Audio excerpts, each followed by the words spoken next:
Welcome, everyone, to Cyberpunk Dreams. I'm Megan McHugh. I'm a presenter on Triple R, currently co hosting the science fiction, fantasy, and historical show Zero G. We're on Mondays at 1 p.m. This panel is part of ACME's The Future and Beyond weekend of talks, films, and performances, which focus on visions of the future on screen. If you haven't had a chance yet, the exhibition The Future and Other Fictions is on until April 27th and showcases the people, artworks, and ideas that shape tomorrow.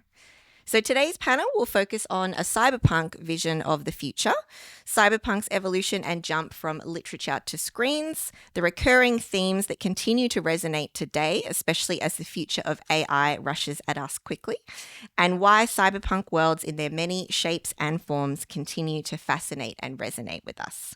Here to delve into all things cyberpunk, technology, and futurism, we have Mel Campbell, who's a cultural critic writing about film, TV, literature, and media, with particular interests in history, costume, screen adaptations, and futurism. She's authored several books, including Out of Shape, Debunking Myths About Fashion and Fit. And we also have Conor Bateman, who's a writer, video editor, and film programmer who has been published in Real Time, 4A Papers, and Senses of Cinema. You can see his latest video work, Reset, A Journey into Cyberpunk, as part of the exhibition The Future and Other Fictions. So up on the screen there, you'll see there's a QR code. We're going to leave a bit of time at the end for questions. So please feel free to submit your questions by scanning the QR code and submitting it into the Slido tool. And we'll be trying to answer some of those at the end as well. So you can kind of scan that at any point, and add your question in, and hopefully we'll get a chance to go to it. I did want to mention as well, we were going to be joined by Falco Solico Isles. Unfortunately, he can't be with us today, but we will be seeing a little bit of footage from his game Born Punk, which is available on Steam right now and includes a lot of the classic cyberpunk tropes. So we better get started. I think we just want to start with kind of a brief intro. And we're going to look at a little bit of an excerpt from Reset, which is Conor's work that's in the exhibition. They've got you plugged into their system, complete with memory blockers. What year do you think this is? Where do you think you are? Physically, you're out in the sprawl, squirreled away in a basement living inside a looping video game. Primate response optimal. Your mind is being stored in cyberspace. That's how we found you. From here, you can see the data flow. And because it's visible, it can be tracked.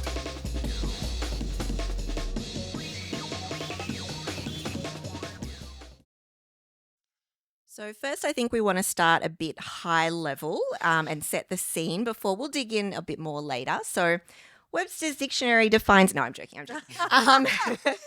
Let's hear from you guys and maybe help us define, what does the cyberpunk world look like? Maybe, Conor, do you want to kick us off? And you must have looked at many variations of this in your work putting together Reset. Yeah, I had to watch 40 films in 3 weeks and then didn't watch a film for 3 months afterwards. And it's sort of like, I think cyberpunk on screen is a bit different to how it is in literature. There's sort of a delay. In the books, it's about predicting how computers will affect our lives, change everything. Film comes at a point in which we sort of know. And so it's about extending on that. It is, the cyberpunk world is a cityscape run by corporations. Government has failed. Technology is distributed to some extent equally. Everyone has some input. So whether that's on a street level or at a high, data flow, banks, corporations. And what we think about in terms of the visual aspect of cyberpunk is that grimy cityscape contrasting to extremely high level technology. And in watching so many of those films, they all sort of repeat themselves and eat each other, and there's a lot of poorly optimized phones in people's hands or built into them. But yeah. Yeah, I think that's really crucial about cyberpunk. We're not just talking about the technology itself, but the transhumanism aspect of technology. And in the original literature in particular, that's how the people at the bottom of the heap try to get ahead, by using implants and other tech tools to modify their bodies so that they can kind of I mean, it's not even about winning, really, for some of these characters in fiction. It's just about surviving. And it's almost about being talked of as a legend after your death, which is inevitable under like the crushing boot of capitalism, which runs all these worlds. But also just the idea of what humans could be if we connect in other ways. Connectivity is so vital to cyberpunk, whether it is people getting together as traditional kinds of groups, resistance groups, for instance, or whether it is like in cyberspace.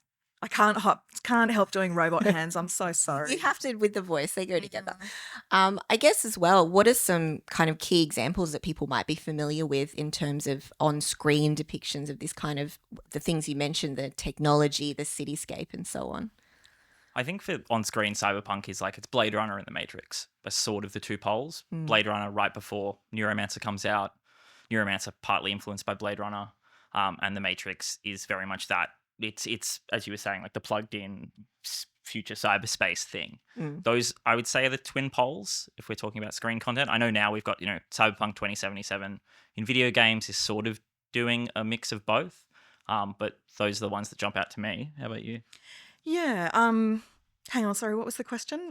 Just some examples on screen that Oh, people yeah, right. might, come top of mind when they're thinking about what they've seen that is cyberpunk. Yeah, well, you've nailed two of the key ones, but I mean, I also think about Johnny Mnemonic, which we saw the screens of just there. I even think about more recent films like, let's say, Elysium, which people don't like. They think it's like a bad film, but I'm such a sucker for the world that's created, like the gritty, disgusting future world of things like that.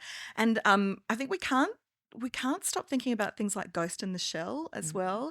It's been so vital, and indeed the whole anime, like Akira, for instance, is another key touch point. And even when you see Blade Runner, the way that kind of a Japanesey sort of aesthetic has been brought to it, that's kind of stuck with cyberpunk. Maybe because at the time, like the Japanese were seen as going to kind of culturally take over from where America had been throughout most of the 20th century. Yeah, I am curious about, when we're talking about these big cityscapes, often it does seem like it's a bit of a mishmash of Western and Eastern visuals and concepts as well. Can you speak a bit to that and why you feel, further to your point, Mel, that is something, that interaction there, it's not just fully Western, it brings in those elements? Yeah, a lot of these films are shot in what we could call these transnational cities. So they're shot in Hong Kong, for instance, or Taipei, or even in Tokyo. But a lot of the time, these Asian cities stand in for a transnationalism that's got to do with, I think, a broader sort of political and economic shift away from the West. But at the same time, the key characters are always usually white. So there's always that tension within cyberpunk, which perhaps we can talk about.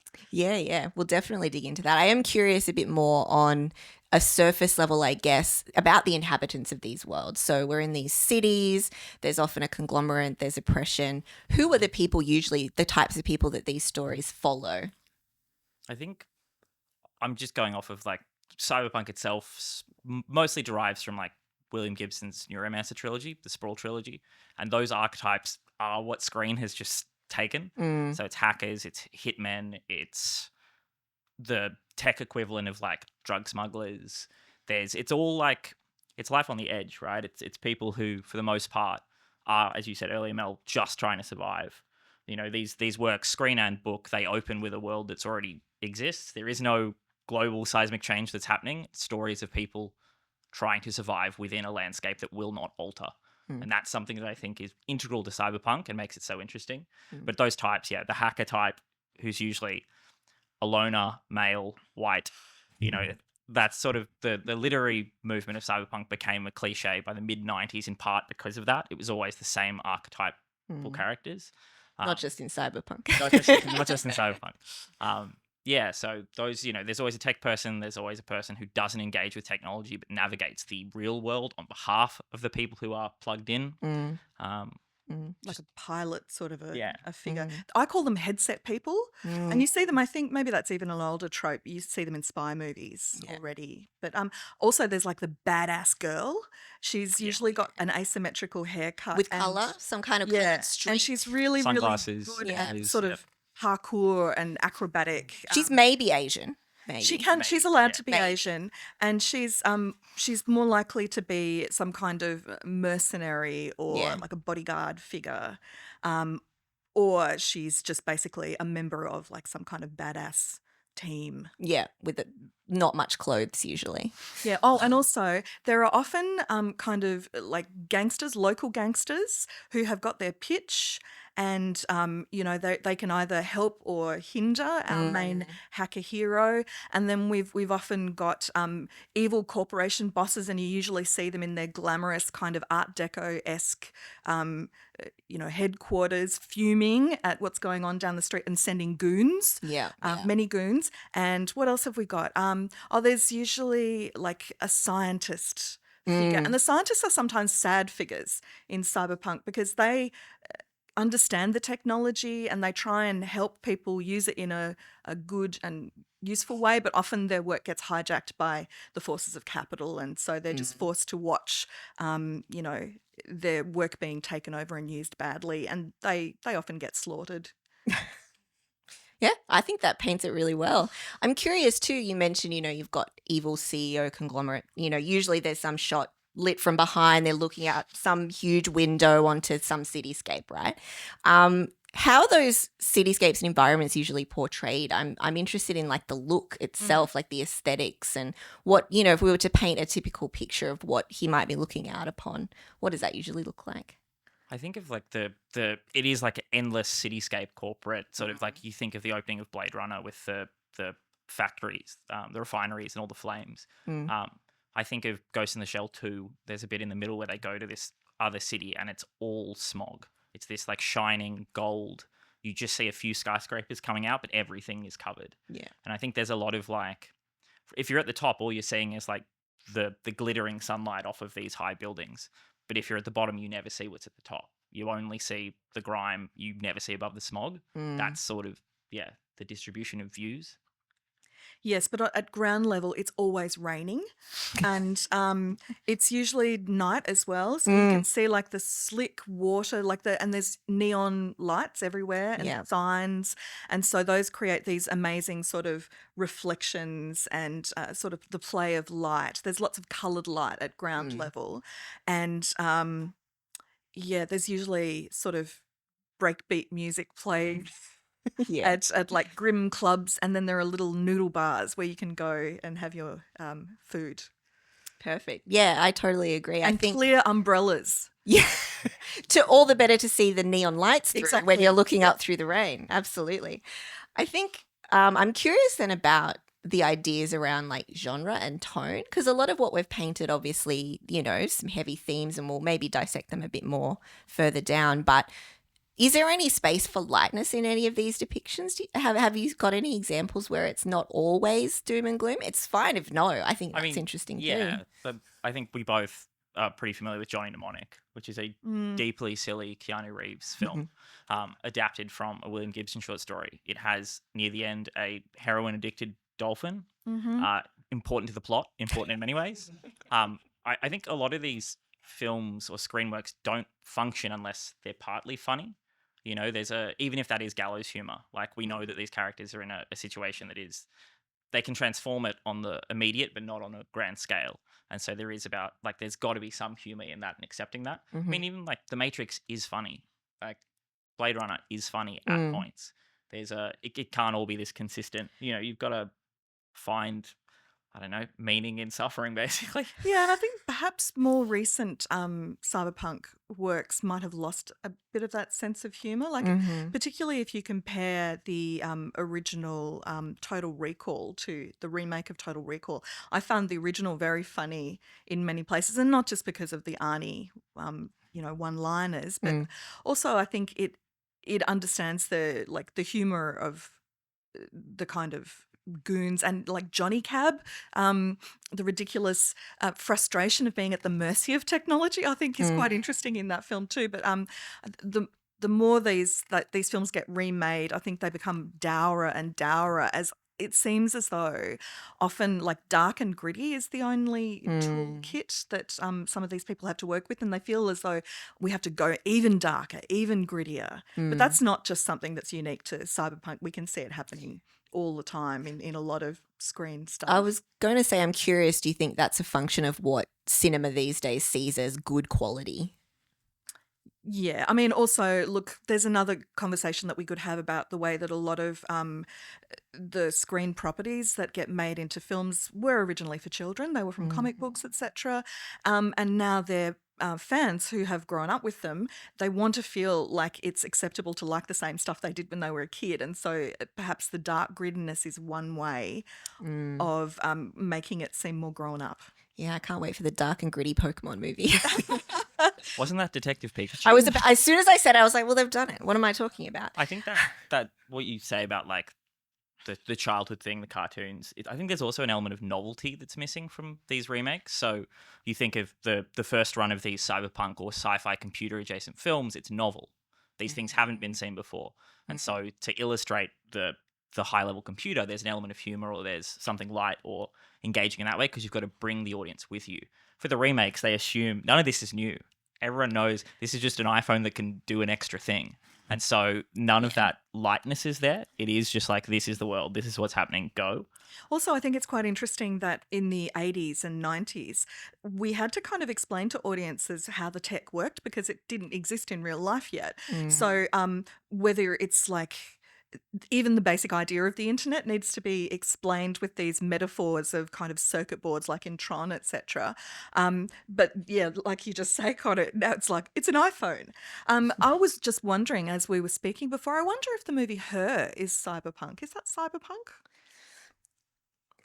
I don't think it is, but I have a very warped definition of what cyberpunk is. I think when in viewing this many films, partly for the reasons we've spoken about, I cut off at 2006. From that point onwards, you get so many remakes, and also like the iPod exists. Personal computers are everywhere. The technology isn't interesting in the same way that it was for films before that point. But yeah, I don't know. And it almost seems retro now, Absolutely. a lot of these tropes, which is why I kind of have to ironize it by doing robot hands when I talk about it.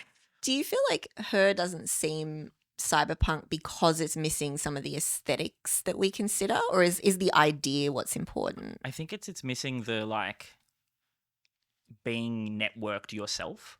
It's missing the sort of like, I don't know, I think crucial to cyberpunk is like transhumanism or your consciousness is in a computer in some way. And so in the way that like Fassbinder's World on a Wire, which predates cyberpunk by decades, is not cyberpunk because it's not punk. It's definitely got that you are uploading your consciousness. It is in a corporate world. It is this. I think Her is, it doesn't have the punk element for one. So I was also thinking about the other spin-off punks. So I was thinking about steampunk as well.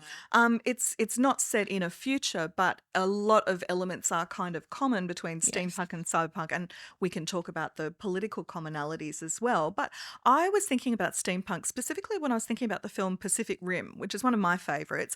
I feel as though that's got steampunk elements, but it's also got cyberpunk elements. Like it's got the sort of Hong Kong at night, the clear umbrellas, that kind of thing, but it's also got like the zany machines that the little mad scientists put together. But at the same time, it's got the giant robots that you have to be networked to pilot, and I don't know. It's also maybe an interesting outlier because it's a rare example of international cooperation, Pacific Rim, which you rarely get. Fiction. I mean, what I think is quite interesting about it is that there's no kind of corporate involvement in the Jaeger program, and also there's no military involvement. They go by these kinds of the title Marshal, which is such a kind of non-military sort of title. Anyway, I could talk about Pacific Rim a lot, but I was thinking We've got the time. That's what to return to steampunk. What do you think?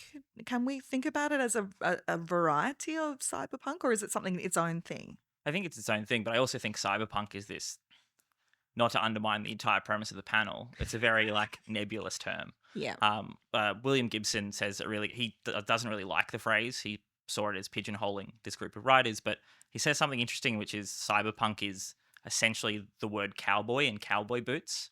We know what it means, but it doesn't really mean anything. And so I think steampunk, I mean, Gibson and Sterling wrote one of the first big steampunk novels. It's definitely got so much in common, except for the transplanting of alternate histories. It's bringing in tropes from like Dickens is what's coming to mind, but that feels wrong. Like Verne and Wells and so I think it's all this. I mean, they share to some extent a political viewpoint and approach. But again, what makes something cyberpunk in my mind is that like it's got to be affecting the body, it's got to be affecting the consciousness. Yeah, that's sort of like, when I was making Reset, a film that I think was expected to be in there that wasn't in there is Dark City. A lot of people think Dark City is a cyberpunk film. I do not. That has something to do with there's no real computers in it. And secondly, I'm not going to say what it is, but something happens in the last 15 minutes of Dark City that shows that it's got very little to do with computers. But yeah. So the computers is a part of it ish. Rebellion is a part of it. And the whole, you said a term transhumanism. Can we unpack a little bit about what that means? It's about becoming more than human. So whether that can be uploading your consciousness into a machine or, participating in this world that's kind of in cyberspace, that's more than just your physical world, or it could mean augmenting your body, or it could mean like we think about the cyborg as a key figure of cyberpunk, but what is a cyborg? We're all wearing glasses. We're cyborgs, So to what extent does technology get to be a wearable? And what I think the implant is a key like transhuman thing. And I've not been following that scene where people get, implants under their skin so that they can like boop. Yeah. So you did start mentioning some of the roots in literature, and I did just want to understand that a little bit more. Can you expand a bit more on kind of the roots of the ideas around cyberpunk and some of the authors you mentioned, and maybe some of the works people would be familiar with? Yeah, sure. So cyberpunk comes from comes out of sort of the new age of sci-fi in the late 1970s. Ballard is probably the big influence on that. J.G. Ballard. I know that the cyberpunk writers were also heavily influenced by William Burroughs. But cyberpunk as a literary movement, we can say sort of early 80s is when it crystallized. Writers like William Gibson, who's the big one, Bruce Sterling, Pat Cadigan, Neil Stephenson. He wrote the book that arguably ended cyberpunk, which is a book called Snow Crash in 1994. It's a parody to some degree of NEUROMANCER.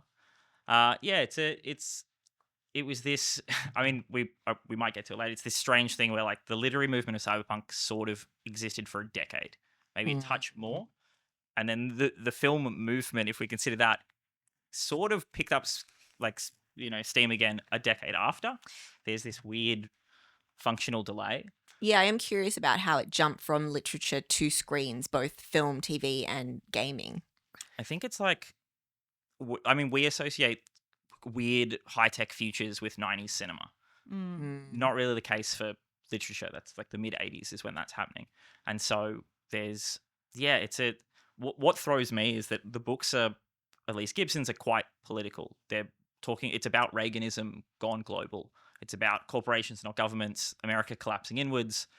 The films, with the exception of Strange Days, which is extremely specifically about the LA riots and Rodney King, the films are sort of lacking that component. There's this like, they've taken the aesthetics, they've taken some of the ideas, but the political undercurrent is gone.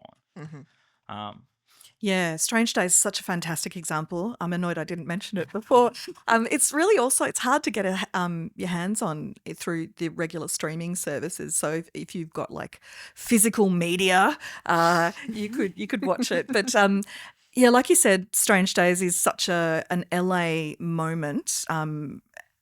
But it's also, I think, such a relevant story to think about now in terms of Black Lives Matter and just in terms of the trend of everyone having a phone in their hand and recording just the way that their lives work. If people haven't seen the film, the central premise is that there's this device called a squid, which you wear like a little headset, and it records your brain activity, and these recordings get traded on the black market as kind of lurid entertainment texts to give people vicarious experiences, but one of them happens to capture a politically motivated murder. And I think one of the real things that shows that Strange Days is an old film now is that when this recording comes to life, it actually changes the regime.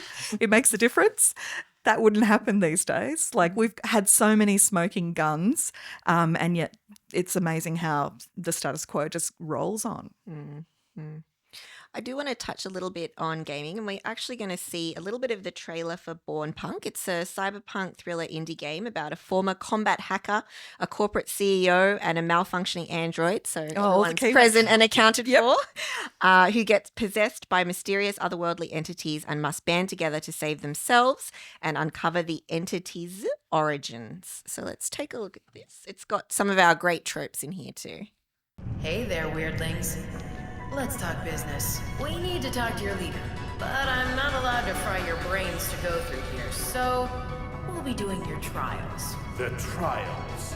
The trials. Damn! The cops! Wait, that's that cat. What's your problem, Holmes? Why you snitching on me? Probably doesn't like me trying to snatch its coochie. Enough power to arrange unfortunate accidents for all three of you.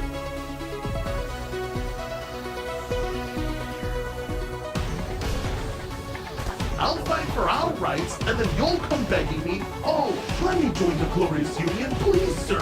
And I will say, screw you, class traitor, dirty bourgeois. No need to be concerned, Mariposa. They're harmless. I know, it's just quite the sight. That it is indeed. My task is of supreme importance, for me and my survival. For your survival. For the survival of your species. This is impossible. Man, why you do like that? We a gang. Not if you were the last andro in the world. Ah, compadres, always up for a joke. I know you like me. I know they like me. Transfer complete. Assessing situation. That was from the game Born Punk. Obviously, there's a lot of AAA studios doing cyberpunk and cyberpunk adjacent projects, and a lot of indie games as well that are touching on that kind of aesthetic. I think personally, I find that gaming adds another dimension into experiencing these worlds. It's not just like the passive watching of a film. Inhabiting those worlds it's meant to make you think about what that would be if that was to eventuate in terms of imagined futures. Did you want to speak to it all, like kind of how you feel cyberpunk in gaming, how that does it have a different effect than in film and TV and novels? Yeah, I mean, we can always talk about the way that so many cyberpunk texts have a gaming or a game-like element, like from Tron, where it's like you enter the game. Isn't that the promise of a lot of these immersive, especially multiplayer games as well? And the idea of the hacker as a gamer-like figure, someone who knows how to game the system. And haven't some films, what is that film with the little hackers and they mistakenly hack into a defense grid thinking that it's a game? Yeah. Great film. I mean, those kinds of figures I think are a key kind of cyberpunk figures. So maybe there's already a link between the immersive and kind of the agency of the hacker and the gamer figures. I think agency is the thing. I haven't played Cyberpunk 2077 still. I'll get around to it eventually. It's good now, I hear. I've heard of it. The only game I would say that I've played that is like this is the Watch Dogs series. And part of what it does is it is a agency. It's about pick a thing, hack into it. You're the one that actively chooses to do that. You know that it won't change the world, that you're stuck here, that it's all micro level. And so I think that sense of like it's you deciding what happens, which is true of so many games. But within a cyberpunk world, it is about maybe empowering people who are not themselves computer hackers, who lack the requisite knowledge or risk to do that, to have a vicarious experience. And maybe also there's this idea of the cyberpunk world as a world that you navigate in almost a gamer-like way, and you can level up by discovering new things. Yeah, the promise of leveling up, which may or may not come to fruition, I guess. We do have another excerpt from Reset, A Journey into Cyberpunk. And what interests me most about these clips is about how technology and the internet particularly is depicted. Obviously, technology has changed over time, as has our relationship with it. How we use and view the internet, the effect of smartphones, algorithms, the pandemic and more Zoom calls and being online. The 90s was a very different world, but it was full of a lot of mainstream depictions of this cyberpunk future with movies, what you've already mentioned, things like Johnny Mnemonic, Ghost in the Shell, Hackers, and so on. So I think we'll take a look at this and then I have a question for you. We had to hack into cyberspace to get to you. First, we had to locate a node through a back door. We can do that on almost any computer from almost anywhere.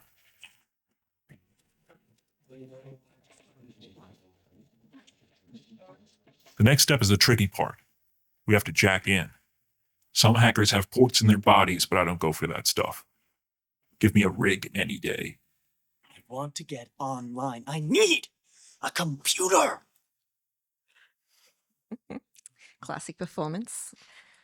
I heard he was inspired by Nicolas Cage. Oh, really? That's interesting. I can see that. Kind of Vampire's Kiss era Nicolas Cage. I guess what I'm interested in is, what did we envision in the 90s in terms of technology in the future versus now? Like, have depictions of this shifted based on, I think you've already touched on it slightly, based on what we know now that technology can do versus in the 90s, which was a very kind of greenfield time where we didn't know what was coming. How did the depictions compare? I think in the 90s, it's almost this utopian idea that, like, if you, like, anyone with a bit of knowledge can hack into a bigger system, that there is this world out there that's expansive, that's unknown, that you can personally have an edge on corporations, on government, on all these things. I think contemporary approaches, it's some of that, but it's also that modern corporations have controlled all of it. There are much less windows. Technology is a tool to be used for good and evil. Whereas I think in those films, there's this real playful sense that it's a unknown world or universe that you're exploring. That, I mean, just look at those scenes from Hackers where it's just the numbers flying around them as they're really going for it. Yes, it's a Unix system. I know this. But there's also this, I think, a real utopianism about the mutability of identity in all these earlier films. The idea that if you don't like who you were born as, or the role that you were kind of find yourself stuck in, you can escape into this free place where no one cares who you are. You can be a woman, or you could be, any race, any gender, any ability. You can basically be free. And we've seen actually some lovely real life stories where that has happened. Some of them in documentary rather than in narrative cinema, but also I feel as though even those kinds of possibilities have foreclosed in contemporary tech, where it's very much not using the internet to escape who you are, but to perform rather who you are, and it almost locks you in. The technology locks you into your identity, and you can be traced. There's no sense of being able to evade now. It's about instead being surveilled with that same technology. Yeah. I want to talk a little bit now about the relationship between Eastern and Western depictions of cyberpunk. I'm going to play a clip from Cyberpunk EDGERUNNERS. This is the trailer for that show. It's a recent animated Netflix series, and it exists in the same world and acts as a prequel to Cyberpunk 2077, but it is standalone. It's developed by the Japanese anime studio Studio Trigger and CD Projekt Red, who's the game studio responsible for Cyberpunk 2077. Let's take a look at the trailer. This is for Cyberpunk EDGERUNNERS.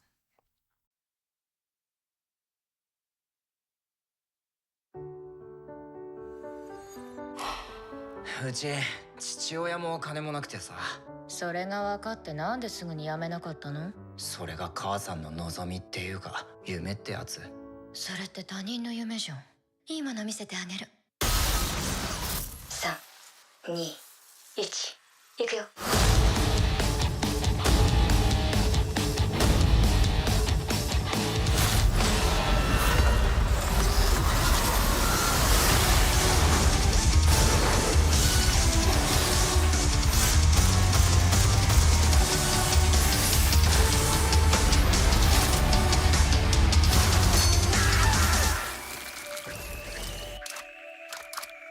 いつか正気を失うか、その前に死ぬかさ。デイビッド！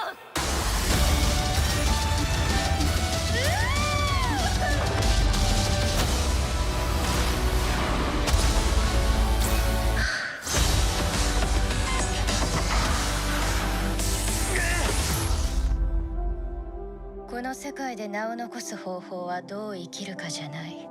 どう死ぬかよ。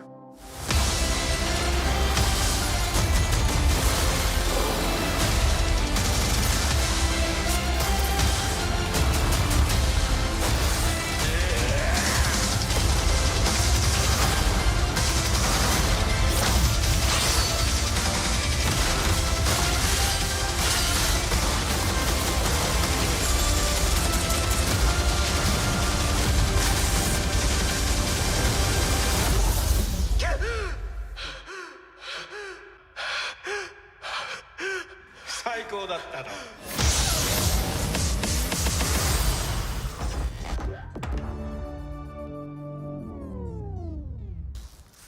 That's an example of Cyberpunk being created by a Japanese animation studio about a world that is based in the US and based off of kind of a US cyberpunk world. What is the cycle of influence between Western and Eastern depictions of cyberpunk, and how has that kind of played out over the many decades that cyberpunk has been on screens, you know, both in the West and the East? I think what you were saying earlier, Mel, about this sort of the West seeing Japan as ascendant in the 80s is really important. For a lot of early cyberpunk cinema, it is about just being like, Japan wins, basically. It wins the soft power awards. And so it's, you know, this smashing together of LA and Tokyo. And so there's a lot of like just straight borrowed ideas, some just, probably insensitively handled tropes.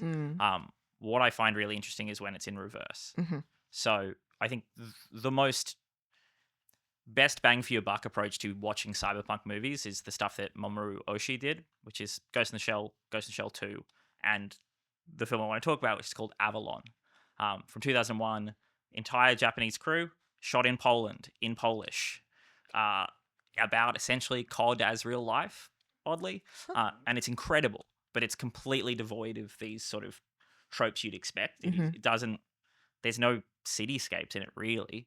There's none of that, but the ideas are there. And I find it interesting that a film like that, Japanese filmmaker, doesn't need to rely on necessarily like the Western or Eastern sort of cultural elements. There's make a cyberpunk film that doesn't rely on all that stuff, that is in fact pushing back against it. But I think Ghost in the Shell, like the second city, I'm not sure which one it is, in Ghost in the Shell 2 does feel like it's almost pushing further than that. It's going back centuries almost to look at like the old cities and the sense of that, which we don't often see in cyberpunk work. But yeah, what do you reckon about? I mean, I was thinking just about, you know, the iconic opening sequence of Ghost in the Shell, where she's getting shelled into her body, which is using kind of Bulgarian folk song as its soundtrack, which sounds kind of primal and sort of unearthly. And that's European culture that's being used here. One thing that I always get struck by when I'm looking at these Japanese cyberpunk, particularly anime stories, is how ultra-violent they are, and how much the body is kind of deconstructed and desecrated in these films in a way that it really doesn't seem to be in the US ones, which I think maybe we've also got this experience of Hiroshima and Nagasaki in Japan, the idea of like body horror that is actually in living memory in Japan in a way that maybe it wasn't so much in the West. what is that tremendous anime that's actually about the Hiroshima Grave bombing? of the Firefly?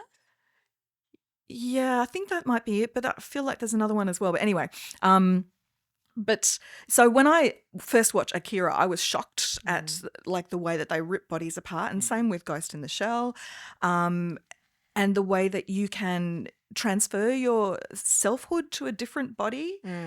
Maybe that has something to do. I can't obviously speak with any authority about it, but does that have something to do with like Japanese spiritual beliefs rather than Western ones? I'm not sure. I mean, I think like Japanese cyberpunk film, I think that's right. It's all about the body, but it also derives from like motorcycle gang films. And then Tetsuo and Tetsuo 2 Body Hammer as being like, that's Japanese cyberpunk. There's no real computer in sight, but there's a lot of metal and there's a lot of limbs. And there's like, that is about becoming subsumed by technology. Okay, Fast and the Furious, cyberpunk? The crowd has spoken. I want to make sure we have time to dig into a particularly meaty theme, which is the political dynamics in cyberpunk worlds. We do have a clip now from the 1990 film Johnny Mnemonic. It's already come up today, so we'll see a bit more of Keanu now.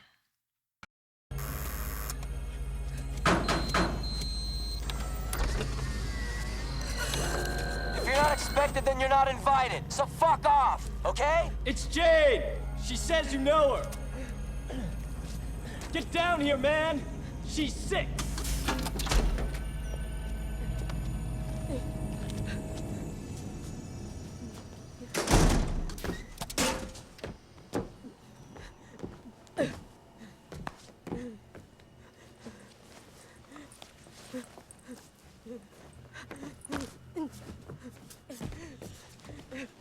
Look, I gotta run. Shut up. Give me that muscle relaxant over there, the red one.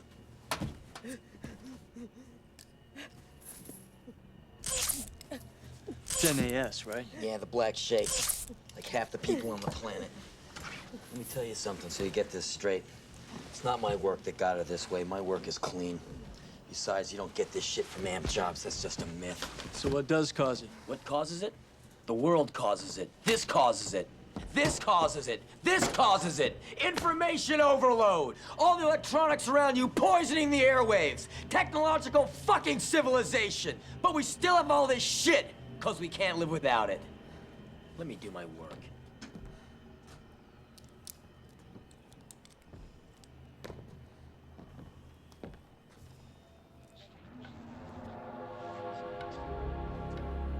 Whoa, street preacher's out. J-Bone, you copying? Perfect. Green overlay, fog coming out of nowhere, metal stuff.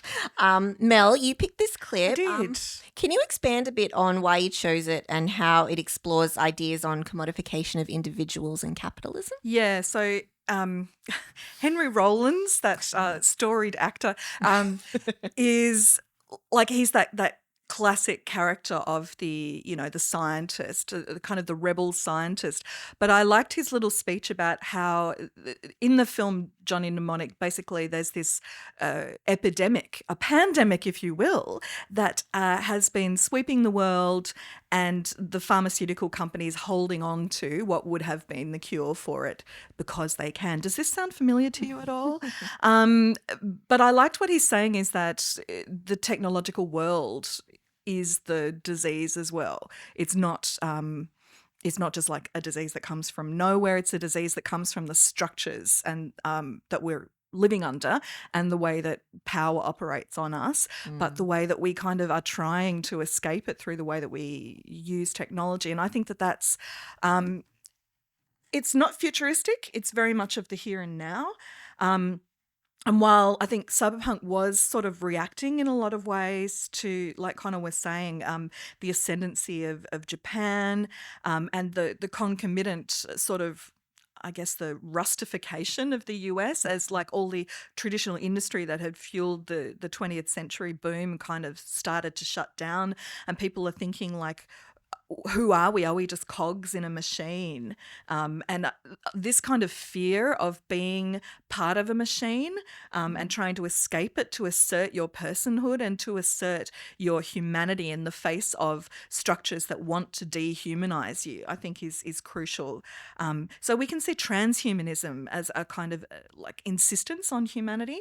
And I've got this other clip that I wanted to show too. It's not something that we would necessarily jump on as a cyberpunk text. It's a recent SBS mini series that's called Appetite, and it's set in the world of food delivery couriers in Sydney, and they basically get ordered around by this app that basically turns them into a cyborg. So basically an assemblage of app, bike, and human body powering it as they go around the transnational city of Sydney, because they're almost always international students or migrants or people who have sort of precarious citizenship within Sydney who get into these kinds of jobs. So I just wanted a little bit of a clip to show this assemblage as it works.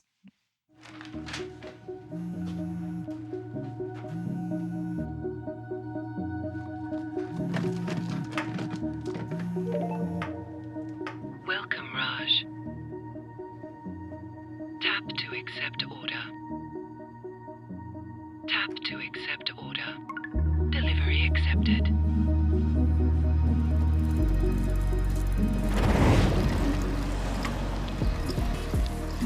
Increase speed or lose your next order.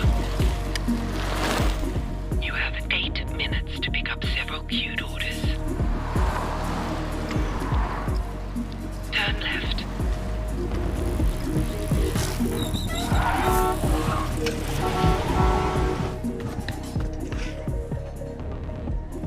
The customers are waiting. Increase speed.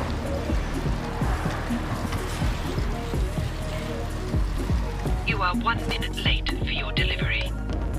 Penalty applied.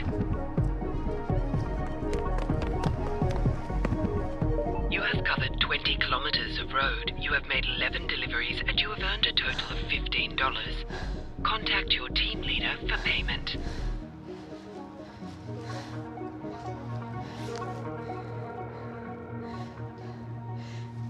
You're right. It is a racket. Great clip. And I like the way that they kind of the costume and the design of the app is nifty as well. That the bright pink color and the way they have them in those kind of Tron-like helmets as they ride through the streets.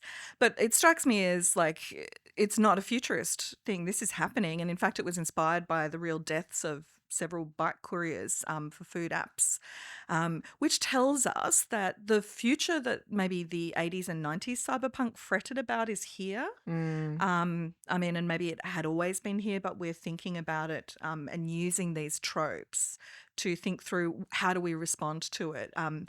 What kind of agency, as we've been talking about, do we have? I'm curious too. I mean, this touches on something that you sort of mentioned earlier about the it's usually an international student or someone who's taking on these jobs, about how cyberpunk and cyberpunk worlds do or don't tackle ideas of race and diversity at all.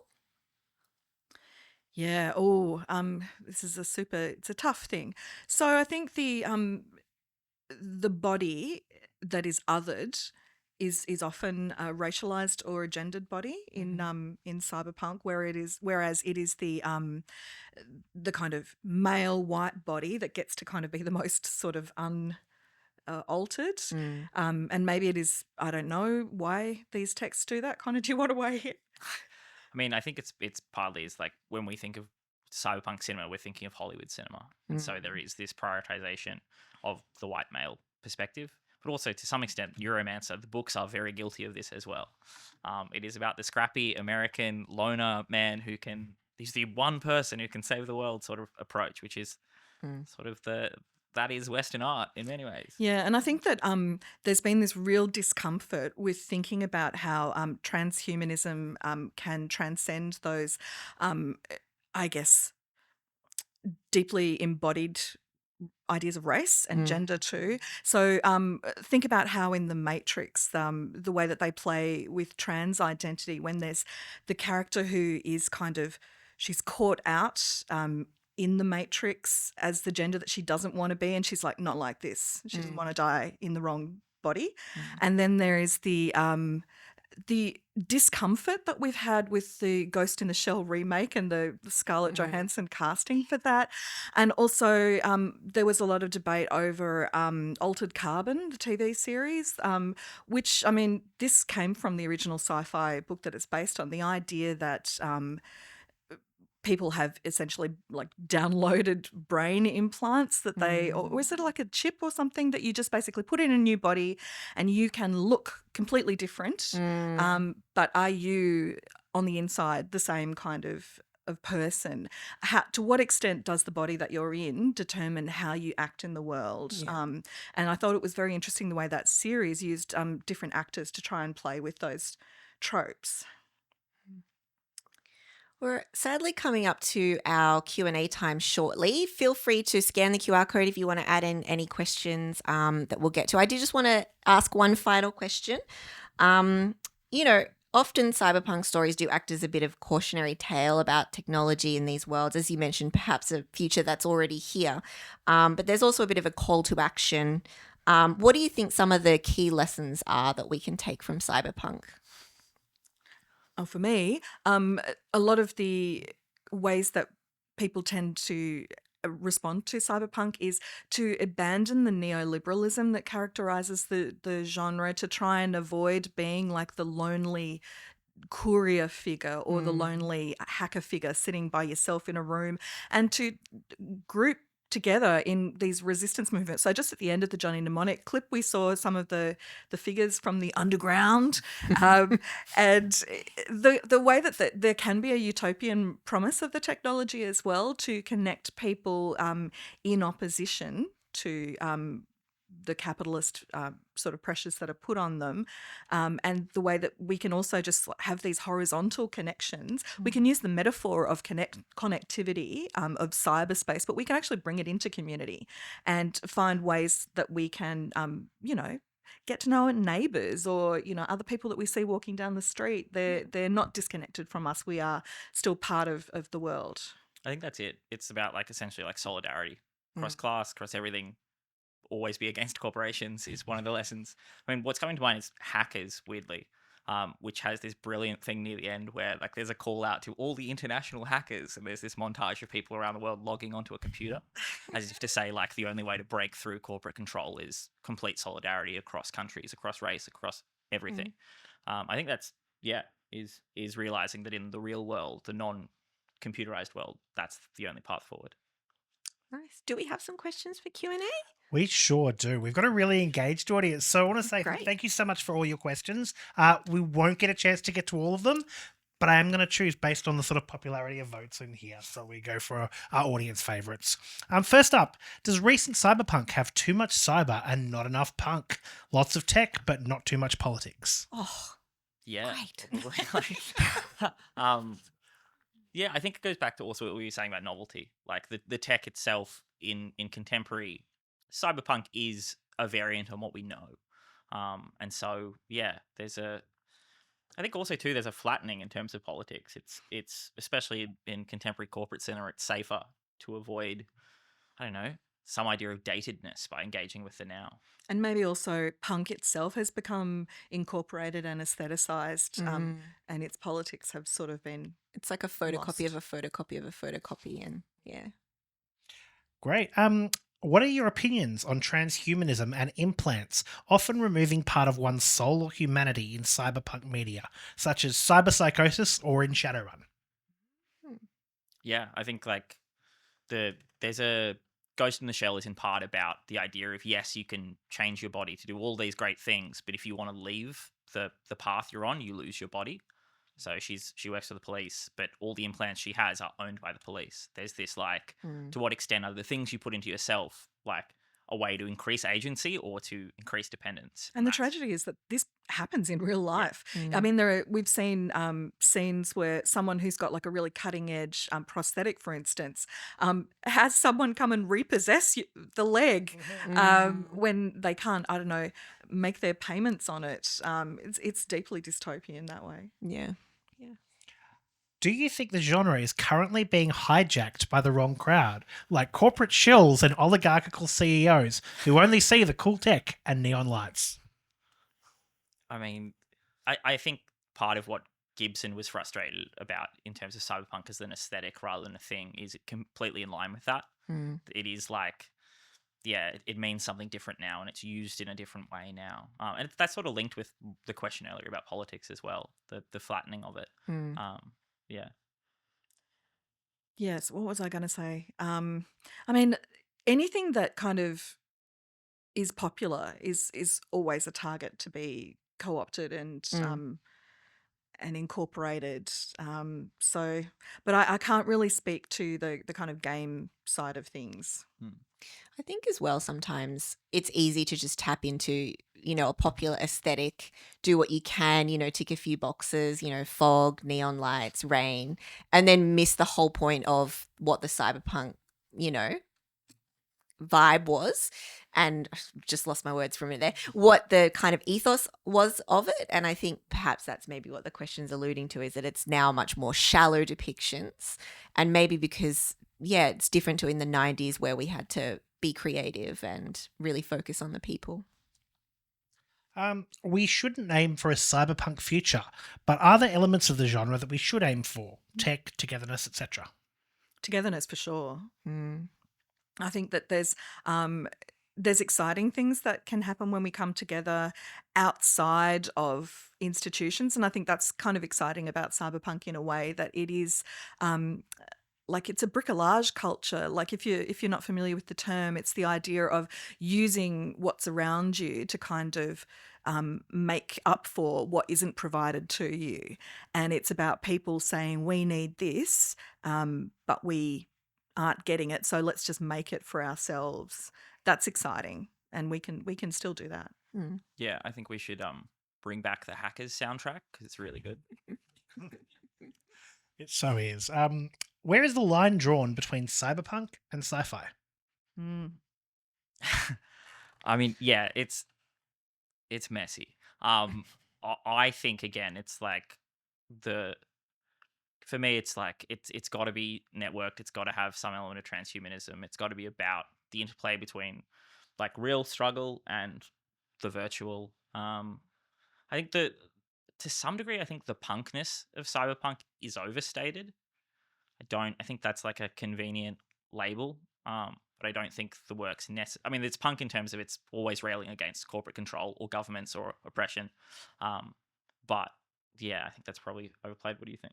I think that there are lots of different strands of sci-fi that aren't cyberpunk at all. Like sci-fi is looking forward to see what kind of future technology can have on science can provide for us, but I think that it's the way that cyberpunk puts it to specific uses, and also I think we can't get away from the critique of capitalism that cyberpunk has, whereas I think sci-fi can imagine completely other forms of government. It can imagine sometimes it gets really deep in the weeds of the science, the hard sci-fi stuff, but sometimes it can also be, I guess, quite dramatic, imagining entirely different worlds, entirely different forms of consciousness that have nothing to do with humanity, and it can get into like aliens and that kind of stuff as well.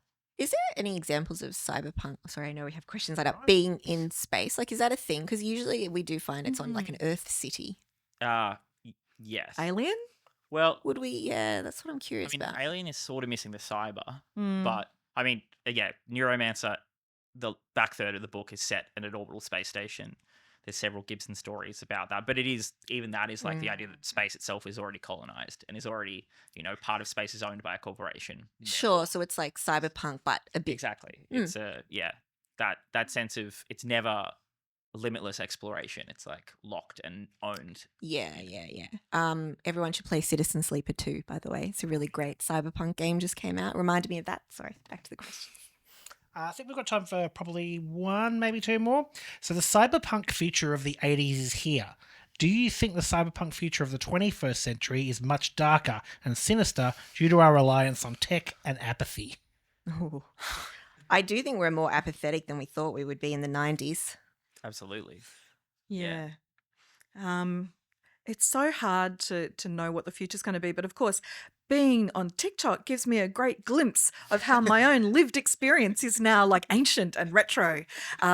So I think it's fascinating to see the way that maybe even the early 21st century kind of, the 2000s optimism about technology is kind of very cynically viewed these days. But who knows? I mean, I thought not that it's cyberpunk, but the movie Her, we all thought was going to be very far off until that happened. And now, of course, people are already falling in love with their AI girlfriends.